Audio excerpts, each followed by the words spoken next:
Hello, Steve. Welcome to the show. How are you doing? Thank you. Yeah, it's a pleasure to be here. I'm doing really well. How are you doing? I'm also great. A little bit jet lagged, but that's okay for today's podcast because it's 6 hours in the other direction. So feeling good right now. Looking Good forward, stuff. learning from you. Before we really go into different ways of working and different experiences on what you do for a profession and the company you work in, let's go a little bit into yourself first. Who are you and what is your story? How did you get to where you are today? So, a snapshot is that I spent quite a few years, about 12, 13 years, running my own company. And I loved being an entrepreneur. I always wanted to do something for myself. And in the sector I was in, I hit a glass ceiling. So I did all the things that I set out to achieve, really. And so from that point, after having got over the fact my wife thought I was nuts, wanting to do something slightly different, I went to work for IBM. So again, you couldn't get a bigger differentiation between a very, very small company and a huge company that's over 100 years old. But actually, I loved it, and I actually did a lot of work with IBM in my own business. So I thought I knew them really well, but turns out I didn't. Didn't know them as well as I thought, but in a good way. And I think, coming into such a big environment, was that a big culture clash? No, not for me, because even though you're in a big company, you're still part of a small team and you're still effectively working with clients. So the parallels were huge for me. Really enjoyed it. We had lots and lots of cool stuff in the kit bag where I was at the time, and I just loved it from a tech innovation perspective. I spent some time at Samsung after that, and also a few years at McLaren on the Formula One side, or the technology division of the Formula One side. So taking Formula One based technology and really taking that into other sectors and other markets. So if you think about a racing car, and I don't know if you're a Formula One fan at all, Jens, but if you think about a car and you think about the sensors that are on a car and the fidelity and trust that comes with the data that's captured, the offboarding of that data at high speed, and then the visualization and the augmentation, simulation, modeling of that data to inform a race. Well, if you think about that in the context of a fleet of assets, that's effectively the kind of role that I had, which was great. Just an amazing business, an amazing culture, and that led me in part to where I am at the moment in terms of Auticon. So I'm the commercial director at Auticon. So the common denominator being that we are an IT consulting business. The difference being is that we're actually a social enterprise. And so we actually employ consultants that are all autistic adults, and we tend to specialize in all things data science, data engineering, cybersecurity, and software engineering. Fascinating. I need to dig a little deeper in a couple of things. So you have been in tech related business development topics. You mentioned that your wife said it's not get another job or something like that. What was the trigger for her to kind of nudge you into a different direction? Well, so it was more nudging myself into a different direction Mm. because, I think a lot of there's a lot of preconceptions with that comes with having your own business, in the sense that that's your destiny forever. And Yeah. I think, when that when you do that for quite a considerable period of time and you kind of hit those glass ceilings, it doesn't have to be forever. And so it was more of a case of, okay, I've from a personal perspective always thought of myself as in some ways a purebred entrepreneur. But actually, does that mean that you have to always do things by yourself? Not really, because going into a large organization and with that entrepreneurial mindset, you turn into that entrepreneur without using cliches. But effectively, I see that as a big strength, and a big strength for businesses, people that have that slightly different perspective, that anything's possible. And okay, you might have more processes, and more hurdles in terms of bringing that larger organization on the journey with you. But that's the fun bit. Yeah. Then working with the Formula One, I have been a huge fan in the good old days with Michael Schumacher, of course, and now freshly moved to the Netherlands, so I need to get back into it to be able to talk to the colleagues here on Verstappen and so on. But I haven't been following it too much the last, let's say, 2, 3, 4 years. How much? I mean, you have been working with technology in that field, but how much was there the human part, and how much was it technology? It's a great question, and I wasn't a Formula One fan before joining McLaren at all.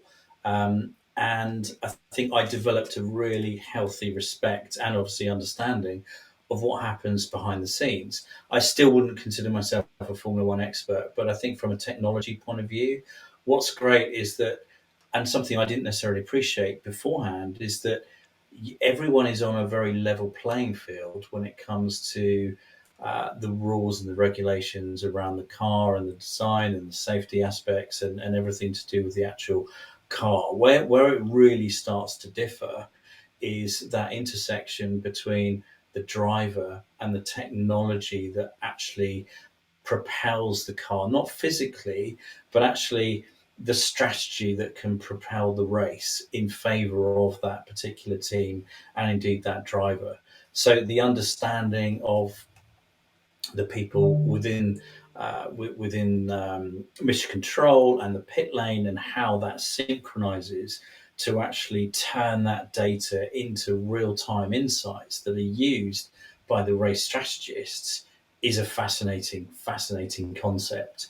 And you're dealing with individuals from a driving perspective who are taking those cars to the absolute limit. Um, and it's just a beautiful kind of synchronicity in terms of how that technology, how those machines, and how those drivers sort of come together to create the results and outcomes that they do. Yeah. What I've heard last as well in this field was that it's really about the team effort. I mean, in the television when you watch Formula One, it's a lot about the driver itself and how iconic they are, but and then maybe the box team which is on the racetrack and supporting the driver. But there's most probably as well way more behind the scenes that's not so public, visible for like the normal fan that's just watching on TV. Exactly. I mean, the diehard fans are very much into the numbers, the statistics, and the performance and comparisons between the drivers, the performance of the cars, what speed are the drivers entering the corners, and those comparative statistics. I think, fundamentally the way that motorsport is sort of heading is actually utilizing the data more to enhance the fan experience, which can only be a good thing. We see it in tennis, we see it obviously in football, but tennis and having had first-hand experience of IBM at Wimbledon, it's an immense technological machine that sits behind the scenes to really focus on that enhanced fan experience and engagement. Yeah. Let's get a little bit into what you're doing today. I've seen a post from you on social media where it was someone who is called Sir Richard Branson talking about what you guys are doing. How does that come that he's talking about it? So we're 10 years old. Auticon is a social enterprise that's 10 years old as of last November. And back in 2016, Richard Branson and the Virgin Group became an investor and board advisor to Auticon. So that's really where the link comes from. And actually, from a personal perspective, my youngest son is dyslexic. He's a little bit older now, but when he was younger, coming face to face with dyslexia, not necessarily from a physical perspective, but from an emotional perspective and how that affects an individual. That really got me on the path to really following Richard Branson from obviously a perspective of dyslexia and the community of successful people. And I started to get an interest in neurodiversity as a whole. So I've really got Richard Branson to thank ultimately for where I am at the moment, because if it wasn't for Richard Branson promoting Auticon, and he describes us as a trailblazer, which is fantastic. But I think it's about pointing out the fact that neurodiversity is all about differences, and whatever differences people have, that mix, that blend, really starts to create something quite powerful. Now, obviously, in his case, he's a very famous entrepreneur and a very successful entrepreneur. But I think as you start scratching the surface of what that means and what neurodiversity is, I think that was very compelling for me. And so to take some of the things that I'd done in my career from a technology point of view and bring them to Auticon to really help grow this business in a way that actually not only provides value to our clients, but actually starts to make a positive impact socially, and makes a real dent in arguably the stark numbers associated with employment and people with autism. That was a very compelling proposition for me. Yeah. To level the ground, let's go a little bit into definition so that the listeners get a little bit of understanding. So, neurodiversity, what does it mean in a workforce context?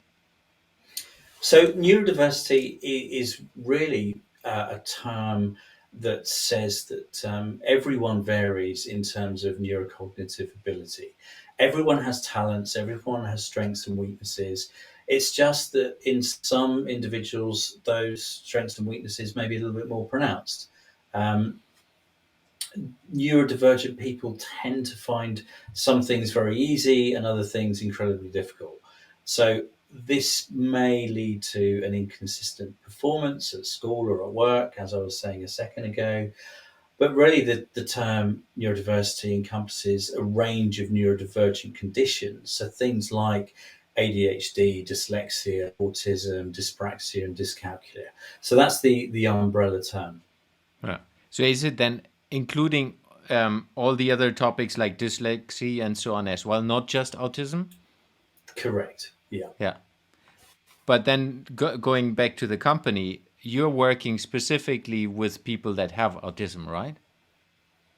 That's correct. Yeah. So I guess, people with autism, they tend to display above average cognitive abilities in Hmm. some instances. So what we're not talking about here, Jens, is Rain Man. Rain Man was a great movie back in the 80s, with Tom Cruise and Dustin Hoffman, and Yeah. it did wonders for actually, encouraging people to get diagnosed for autism. But it's not the reality. The reality is much more that um, adults with autism display skills around central coherence, attention to detail, accuracy, pattern matching, um, periods of sustained concentration. And these are all things that, when you combine those with those individuals that have a particular interest, skill, and academic background in things like IT and data science and cybersecurity analysis, that's quite a potent combination. And so the flip side is that quite often the social skills may not be quite as pronounced as I hate using the term neurotypical, but neurotypical people. So for that reason, they they tend not to perform as well in the typical recruitment process, which is why only 22% of autistic adults are in full-time employment. And that number actually includes those people that are underemployed, i.e. they're in roles that don't necessarily correlate to their experience, or obviously reflect what they can and should be doing from a work perspective. Yeah. Do you have a couple of examples? I think last time when we talked, you mentioned a couple of famous people which people might recognize who have it as well. So I guess one of the most famous right now is Elon Musk, who came out and disclosed his autism towards the end of last year. So there's a whole plethora of people, including Einstein, for example, Mm. So Einstein and Elon Musk, I mean, they are the two technical geniuses and mathematical geniuses of our time, arguably.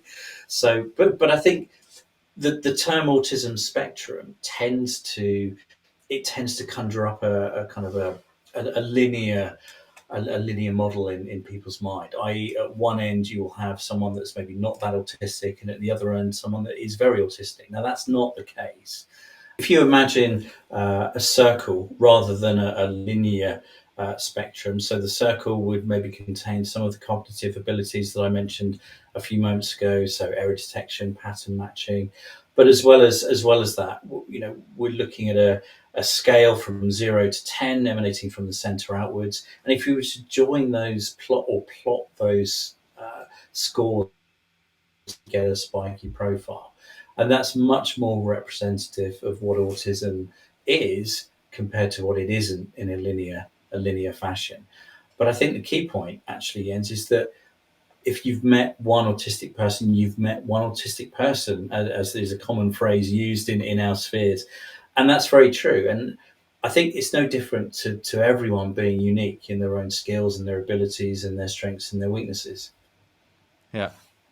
And then, so you said you have an IT consulting firm that's only employing people with autism. How is that different to a normal consulting firm that's also doing like IT work and consultancy?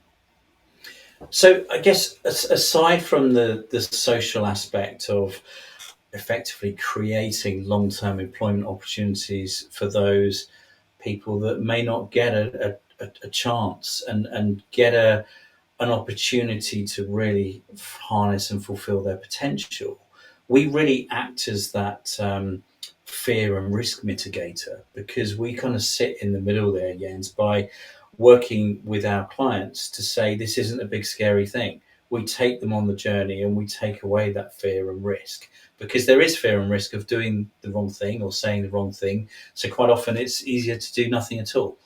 So what we do is to really understand the culture and the content of the projects that our clients have, so that we are effectively bringing in our consultants that have exceptional academic backgrounds in a lot of instances. But with that comes quite often very patchy career profiles, Mm. because either they haven't found that company in their past that recognizes or allows them to disclose their autism, and if they do, they don't necessarily have the tools to be able to support it. And from there, it's really a case of making sure that we understand what that person can and should be doing. So we tend to really look at the technical ability, the academic ability, and the cognitive ability. And we test for that. We test for cognitive skills. We test for technical skills. So combined with that spiky profile as well, so we understand what that person wants, and what that person's career path is, and who wouldn't want that going into a role, right? So by having an understanding of that, we never put our consultants in a situation where they're being interviewed by our clients. We stand behind our consultants, and it's our responsibility, because we understand the technical nature of the projects, to make sure that we have that absolute fit and we set everyone up for success. Now, is it 100% success rate? No, of course it isn't. We're in the real world, but it's a very, very high percentage of all our consultants that then go on to be successful in that role, in that project. And that's again where we, I guess, to answer your point, where we differ, because all of our consultants have above average cognitive abilities, but it's also about showing that client and showing that team through effectively a lived experience that we can shift perceptions and change attitudes, because they're working in a team environment in an agile way quite often, with someone with autism. And so we pair a job coach with the client and the consultant, and that job coach is not technical. They're not project managers, but they all have a background in clinical psychology. Mm. So what that means is that they're able to support the consultant, and they're able to support the client as well, and to keep everything on track, open dialogue, open communication, And they effectively are the facilitators for both sides to find that groove, and that cadence of good communication, good reporting, and everything that you would naturally need to keep a project on track, whilst being open about the minor and modest accommodations that those consultants may need. And when we talk about minor accommodations or modest adjustments, what we're really saying is that it can be as simple as publishing an agenda ahead of a call, um, knowing or setting the expectations of what is required of that individual. So I guess the unwritten rules of the office in many ways. So when our consultant is invited to a meeting or a call, what's expected of them? Is it to listen? Is it to challenge? Is it to present? Is it to question? Is it a combination of all those things? Because those are the things that an agenda won't necessarily tell you. And it's not until you understand the dynamics and maybe the hierarchy of the attendees that you really get a sense of how to behave. And those are the social elements from an autistic point of view that we broker, and we make sure that we really get to the bottom of all that stuff up front.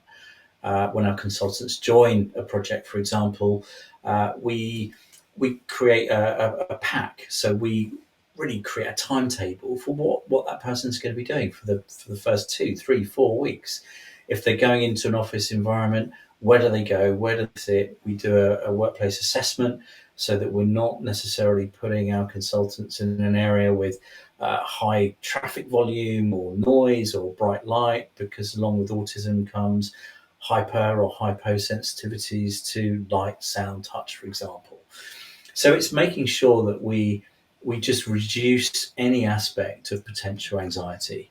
And I think, we've all been in different environments where we started positions, and however confident we might be, it's still new. It's still the first day at school where you don't know anyone and you don't know where the cafeteria is and all that kind of stuff. And what we do is just remove that anxiety as a result of that. Yeah, I can imagine it's a huge benefit because I mean it sounds now that it's super super special, but I would love to have the agenda of the meeting and understanding the things before you go into a meeting. So I think that's that everyone would benefit to get more information and specific information. So I can imagine that the companies or your clients in the end, they will change and adapt as well their normal ways of working after or while they work with you. And that's exactly the point. What we're trying to do is to turn that engagement not only into a success commercially, but also into a case study that really we can use to turn around to the organization and say, look, this is what we've been doing with our consultant. This is the measured results, but actually this is how the overall performance of the team has improved as a result. By using clear, unambiguous communication, by doing all the things that we mentioned a moment or two ago. And what we find is that the general performance of that team improves as a result. And from that point on, we can actually demonstrate significant results. Yes, we're still a small business, albeit we're in 9 countries, and we've been around for 10 years, but we're not the size of an Amazon, Google, or an IBM. Far from it.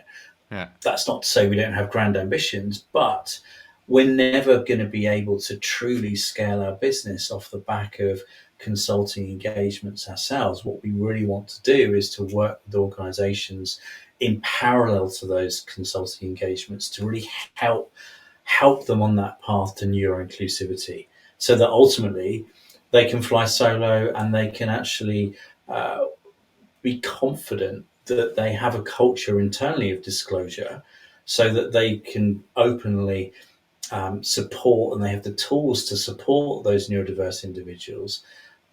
But actually, they're in a position where they can recruit or attract, recruit, retain, and develop their own neurodiverse staff. But as you rightly say, Jens, fundamentally, these are all things that benefit the individuals, benefit the organisation, whether it have a neurodiversity lens or not. These are skills at a line management level that apply to everybody. It's about ultimately empowering those line managers and HR and D&I teams to be empathetic, to be kinder, and to promote that within the workplace. So just because you don't necessarily see a difference in someone, that doesn't necessarily mean there isn't one. But it's Yeah. understanding what that is, what it looks like, and how to support it that's the key.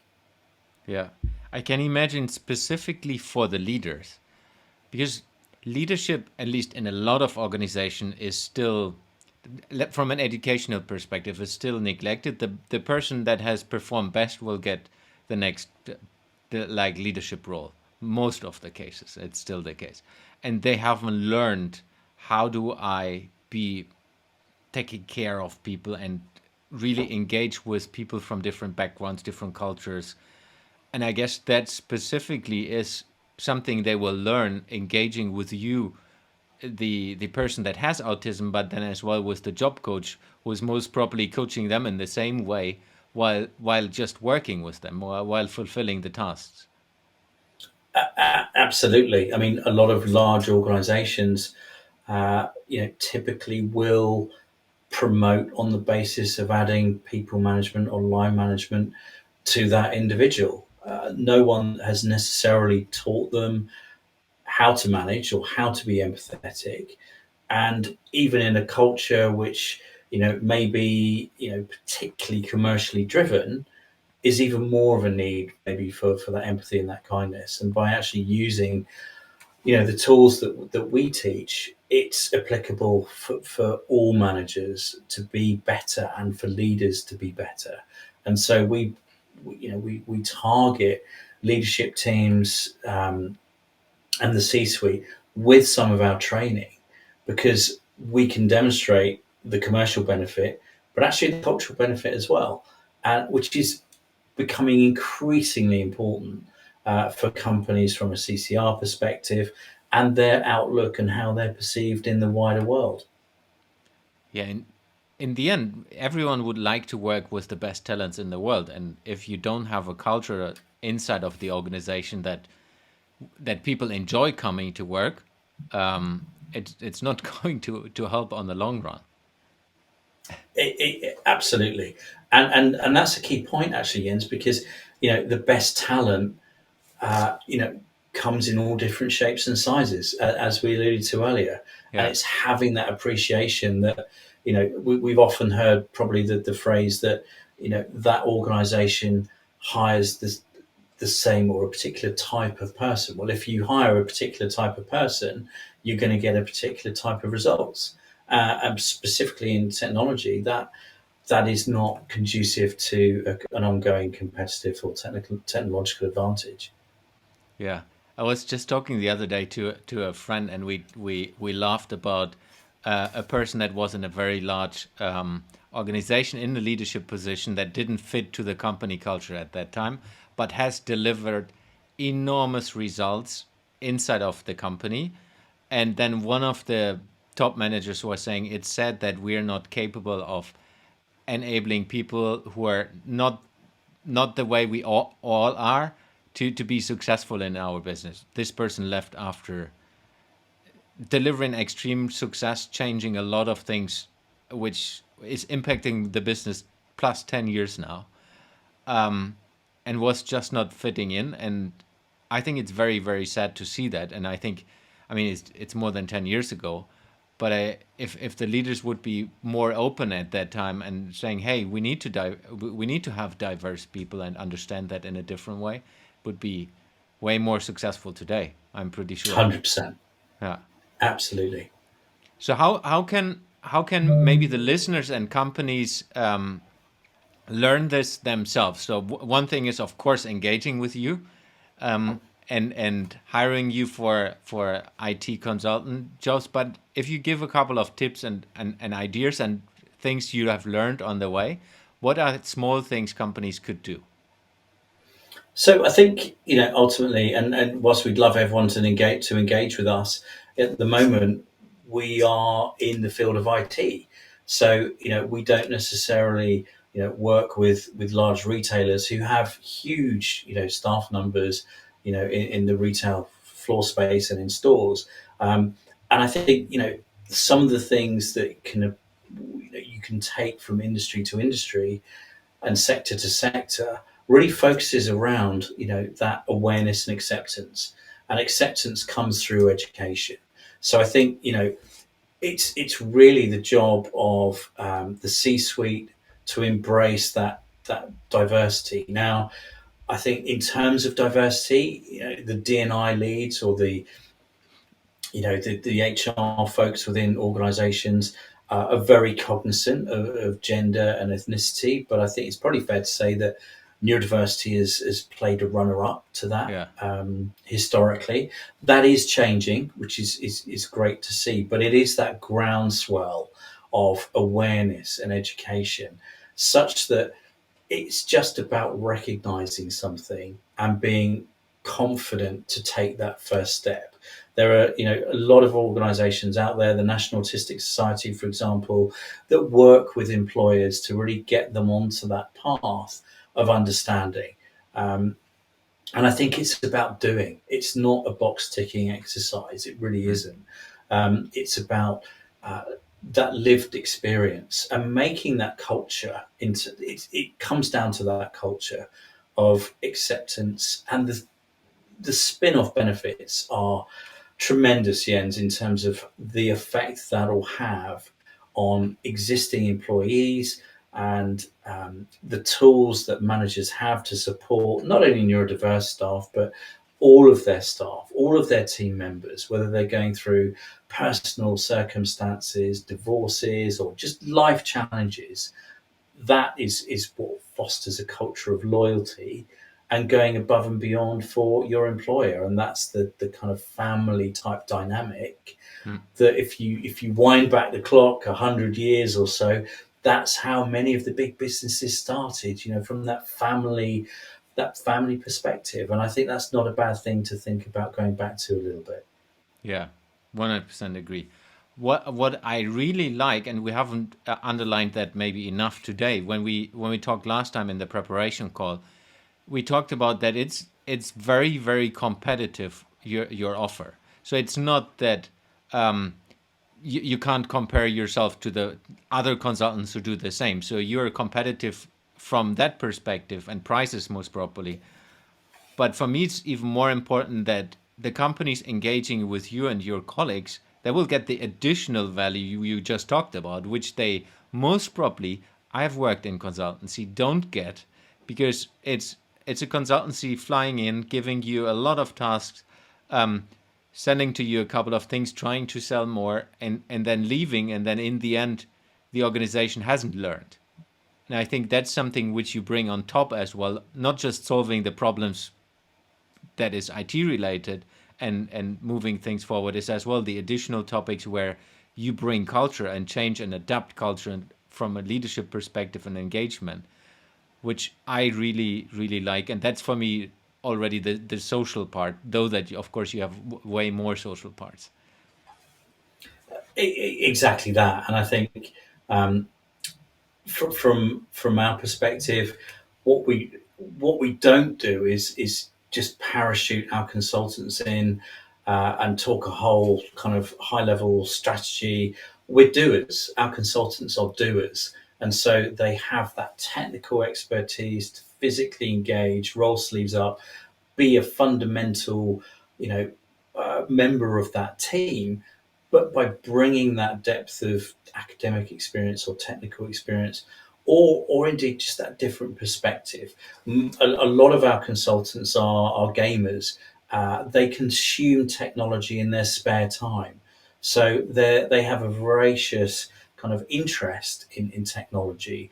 They, we have internal communications groups, and always sort of sharing ideas around technology. It might be gaming, but actually we have some of our consultants that are interested in subjects such as electoral voting and result systems, Yeah. and the analytics that sit behind that.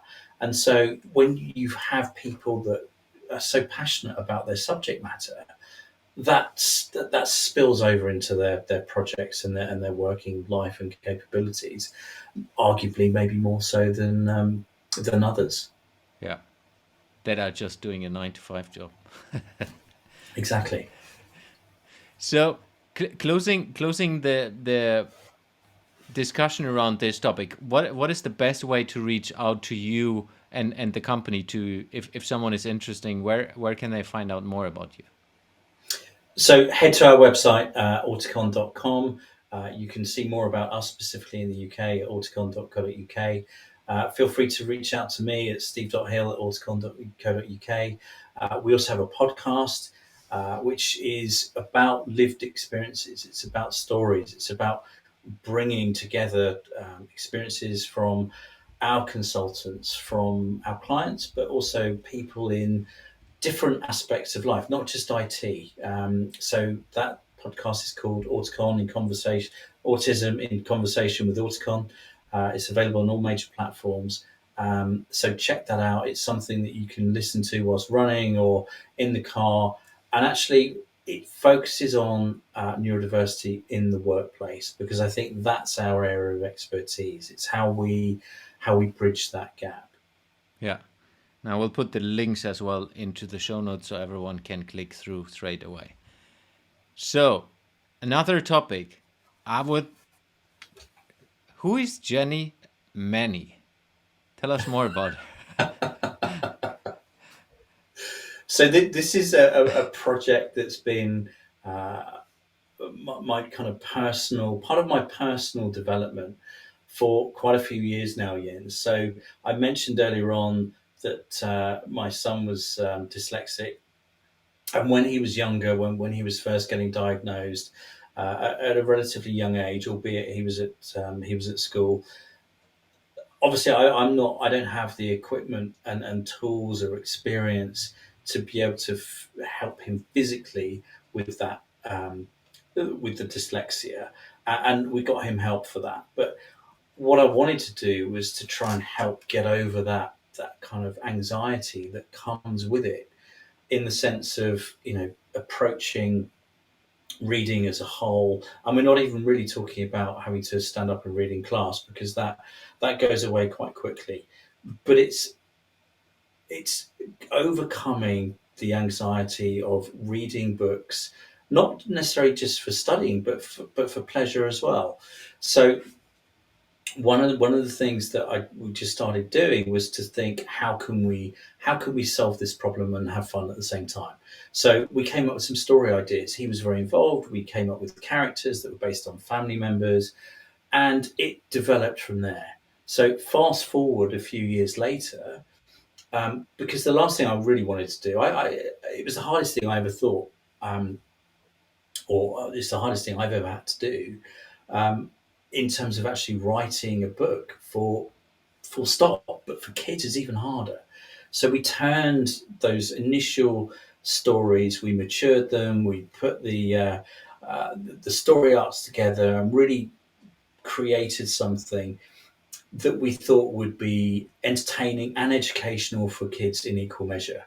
And so Jenny is really the epitome, and it's all of the good things from our childhood. It's all of the kind of good bits from different characters that we all grew up um, loving, whether it be from TV programs or books or cartoons. And there's a bit of Jenny in all of us. And so it's about um, friendships. It's about peer relationships. It's about teamwork. It's all of that type of stuff. But it's about encouraging kids to go and do stuff and try stuff. And so what we ended up doing was turning those initial kind of ideas into, at the moment, we have one live audio book recorded by or narrated by Gemma Whelan, who's Yara Greyjoy from Game of Thrones. She's been in The Crown. She's been in various UK TV series. 23,000 words, just over 2 hours story, really to unfold the characters. We're giving a bunch of stories away in the next couple of months, really to help and to provide some value to our audience, and to get kids into the joy of storytelling and consuming stories and being inspired by the soft learning objectives that we build into those stories. But it also, in equal measure, is aimed at parents. It's about trying to reframe what success is, so that kids don't grow up thinking that they can only be successful and success is predicated by exam results only. And so that is something, that's a message that we are building into how we communicate through our social media, blogs, our kind of thought leadership perspectives, and our ambassadors to parents, such that success isn't then later in life determined by financial success and status. It's about finding what your passion is in life, and it's about trying things. It's about viewing life as a bit of a tasting menu. You're not going to know what you want to do unless you've tried a few things, and failed along the way. And reframing, as I say, what success means, because it's far better to be happy, ultimately doing what you're doing, and having had the the good fortune to find that happiness and being supported by your parents, your caregivers, your extended family as you've grown up, and that's the message that we're really trying to get out there. Yeah, it's fascinating. I've never heard about it before, and when you sent me the link last time when we talked, I digged into it and shared the figures or the cartoons. It's not cartoons. How do you call it? Like the visuals, at least, as well, to my daughter, which is getting to be 5 soon. And she was like, "Oh my God, that's a cool book. I want to have it." And I said, "It's in English. It's not in German, but we will get there." Yeah, it's a fascinating way of seeing it, and it's. I think if I read it right, there was like a saying that you say it's not just a book; it's a philosophy. Can you give a little It, bit more meat on that? exactly, and I think there's lots of aspects to that, but I think again it's about, and this is where my kind of personal kind of passion and my kind of day job kind of absolutely overlap, because it really is about promoting empathy and kindness and not demonizing technology. Um, it's about trying to prepare our kids for being digitally responsible and being digital natives, but at the same time being able to go out and do things with full support of their parents, and not being sort of cocooned or being demonized for consuming via a tablet or a phone. You and I, when we were growing up, we probably overconsumed via other methods in terms of TV screens or video Yeah, games, and it's the same message but different, different example every time. So I think it's really about encouraging kids to fail, but trying, and what learnings come from that failure make you the kind of person that you are. Um, but it is without sounding uh, too overly pragmatic. But we only have one life, and so to be channeled into education, university, and a job that you hate makes no sense to me. And coming back to my own experience of starting my own business and wanting to do other things, fantastic. Let's do it. I could have fallen flat on my backside, Jens, and arguably you could say I have, but I've had such fun doing it. I've met some great people, had the opportunity to work with amazing people, um, and I can look back and think I haven't really had any regrets, and the things that haven't quite gone to plan have led to other opportunities. Who yeah, I never thought, when I first um, found out my son was dyslexic and he was diagnosed, that we would be able to look back and have a whole journey that's been created as a result. Um, and I just think examples like that should be spoken about, and the conventional way of parents measuring the success of their kids does need to be reframed. yeah.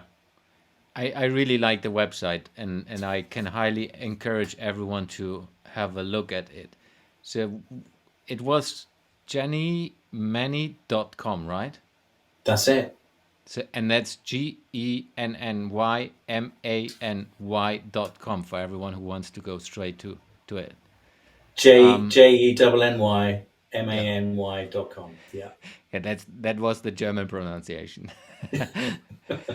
Yes, and I will put it into the show notes as well for everyone. Definitely have a look. It's fascinating, and you don't need to have kids to have a look at it. It's a super well done website. So really appreciated it to have a look at it and browse through it. Thank you. And your daughter can actually leave Jenny a voicemail on the website as well, and she will get a customized response back. That's cool. Yeah, I've tried the game myself. So before we end our conversation, I have a couple of questions that I'm asking every guest that is a little bit disconnected from what we have discussed until now. But maybe it is connected in your case. Question number one is, if you could work with a project, either leading it or being part of it, that is impacting every human being on Earth, what project would you like to work with and why?